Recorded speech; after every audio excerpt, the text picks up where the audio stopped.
What Frédéric Vasseur recently revealed about Ferrari's performance after the Japanese Grand Prix in 2025 is nothing short of shocking.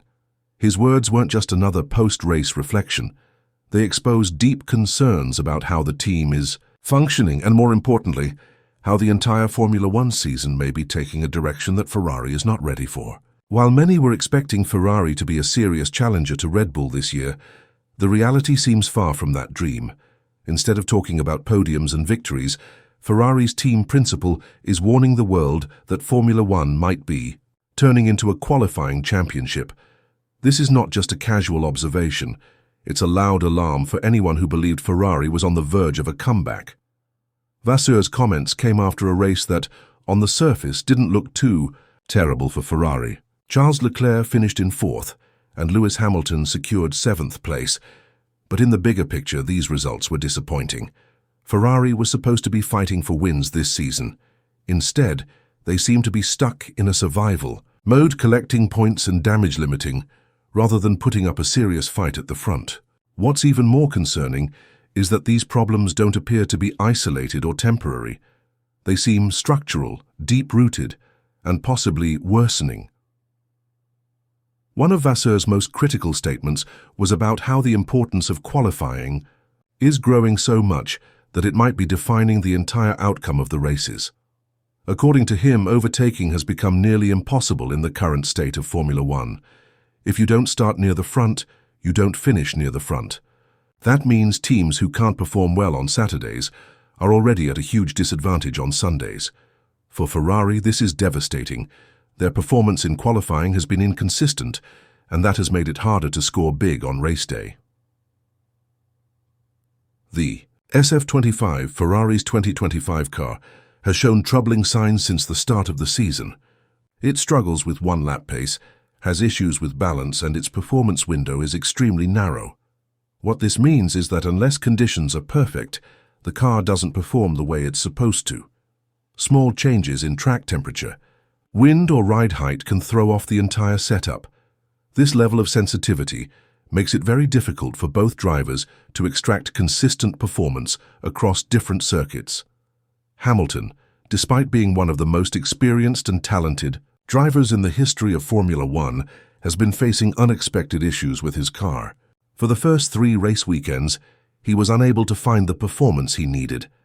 And only after the Japanese Grand Prix did Ferrari discover that his car was dealing with a chronically underperforming component. This wasn't just bad luck, it was a result of poor internal communication and vehicle management. Hamilton's team had been struggling in the dark while a mechanical issue was silently affecting their results. In the aftermath of Suzuka, Hamilton was blunt. He said the car felt like it had nothing more to give. Even though he drove cleanly, the performance wasn't there.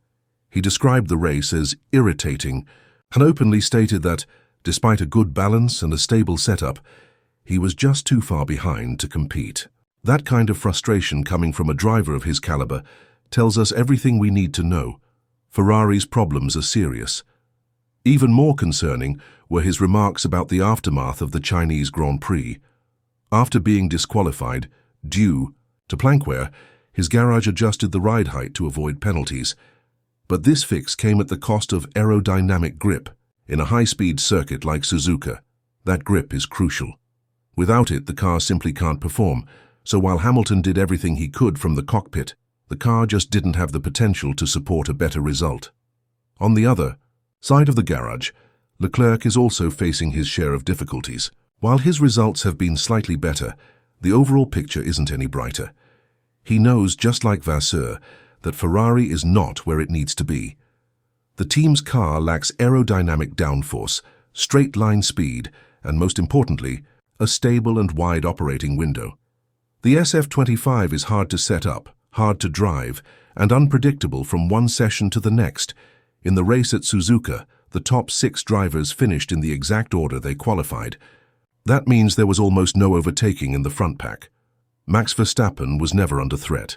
Lando Norris couldn't get close enough to use the DRS effectively. And Ferrari?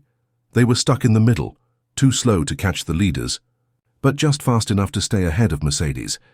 It's a no-man's land, and it's the worst place for a team that wants to win championships. Vasseur admitted this reality in brutally honest terms. He said that track position is now everything. If you don't qualify well, you don't win. This isn't just a race-to-race issue, it's becoming a trend for the entire season. And Ferrari, as it stands, is not qualifying well enough to fight for wins. This puts the team in a dangerous position moving forward. Strategically, Ferrari has also been far too conservative. In Suzuka, they didn't try an undercut. They didn't gamble with tyre strategies. They didn't split their approaches between the two drivers. They simply reacted, and in modern Formula One, reacting is not enough. You have to take the initiative, push boundaries, and take smart risks. Red Bull is doing it. McLaren is getting bolder.